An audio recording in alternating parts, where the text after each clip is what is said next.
He's on the Senate Agriculture and Senate Energy and Natural Resources Committees. Welcome to the bottom line, Senator.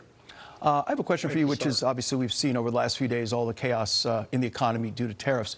With all of that tumult going on, do you have a fear that overseas markets are not opening to West Virginia energy, but in fact are shutting down to West Virginia energy?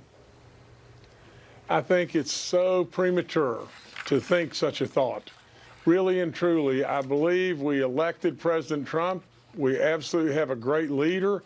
We've got to give him his due. We've got to give him a little bit of time. Absolutely, he's a business guy. He will adjust when adjusting needs to be made. Absolutely, he will lead us through this, and the tariffs can be a very, very, very great tool in the tool chest to do a lot of good stuff. Senator, but you're already seeing pushback from buyers of our energy. How much time do we have to get this done? Because 90 days, and Kevin Hassett said earlier in the day, that already, I believe it was 15 countries out of the 75 had really come to the table with their own offers. But how much time does our energy industry have when it comes to getting these deals worked out? To be perfectly honest, in this country, we've got a year and a half. And there could be a possibility that it could have expanded just a little bit more than that. But really and truly, within a year and a half, we're going to have to make some really, really tough decisions.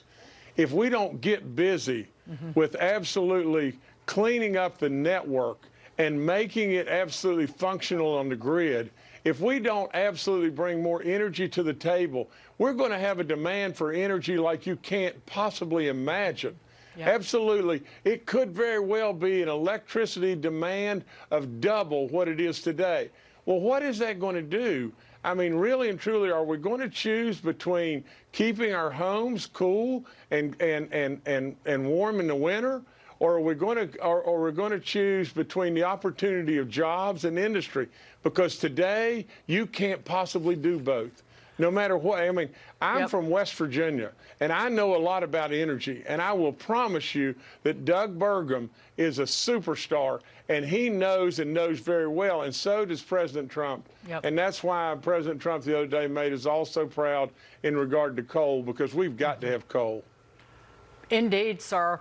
It's a base load fuel. Only two, nuclear and coal, are base load for electricity production. I wanted to move on to this. How the House of Representatives passed the big, beautiful bill framework. Now, at least the House framework that initially passed, it's got a minimum of $1.5 trillion in cuts. And the expectation is, because the way the instructions were written to the Commerce Committee of $880 billion in cuts, that there will be hundreds of billions of dollars in Medicaid, and I'm using the word cuts. And that would mean simply adding work requirements and reducing the federal share of, say, the expansion that happened under Obamacare. Are you on board? Because people who lend to the United States have sent a message that we're not such a great credit right now, Senator. We need to cut our spending. Well, there's no question we need to cut our spending. You know, if I could just tell you real quickly, in the state of West Virginia, what did we do from day one? I mean, we were so bankrupt, it was unbelievable. And we absolutely cut our spending. We absolutely cut regulations. We gave ourselves the options or the opportunity to grow. Is that not just exactly what our president is doing right now? Now, with all that being said, I truly believe with all in me that President Trump has said many, many, many times, he's not going to hurt our seniors, and he's not going to hurt our kids. Now, as far as fraud or as far as abuse, we got to get rid of it. That's all there is to it. But when it really boils right down to it, I think the methodology at the end of the day that I would be very supportive of, get rid of the fraud, get rid of the abuse, and let's don't cut into the bone. Let's absolutely get rid of as much waste as we possibly can, and then let's grow. And the ticket to growing, say whatever you want, But this little guy that's sitting right here right now will be right. The ticket to growing is energy, energy, energy, period. That's all there is to it. And Senator, before we go, I think you've got a special guest there with you? I do. Now, they're going to, all right, come on, Mark. Now, I brought my little buddy. And now what about this? Oh, there you go. Oh, that's Okay. Baby Dog. Very cute. So, Hey, Baby we Dog. got- Baby Dog, what a good dog. I know Beautiful what pup. you did, Senator. You brought Baby Dog in so I wouldn't hammer you about not cutting Medicaid.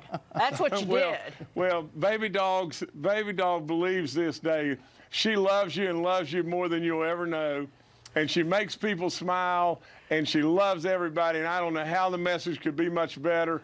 And really and truly, whether you're rich, poor, a kid, or an adult, or absolutely, God forbid, a Democrat or Republican, she still loves all of us. So, That's and that's true. a She is great so message lovable. in Look my at that. book. What a great I have two at home, and I had to break up a dog fight this morning. I love it. There you go, Senator Jim Justice. Please come back, though, because the Okay, heat's love going to you be guys. on you guys, on the Republicans in the Senate. Don't mess it up, because if you don't cut spending, We're not going to mess it up. the We're bond, not going to mess it up. All right, the bond market is going to blow up in our faces.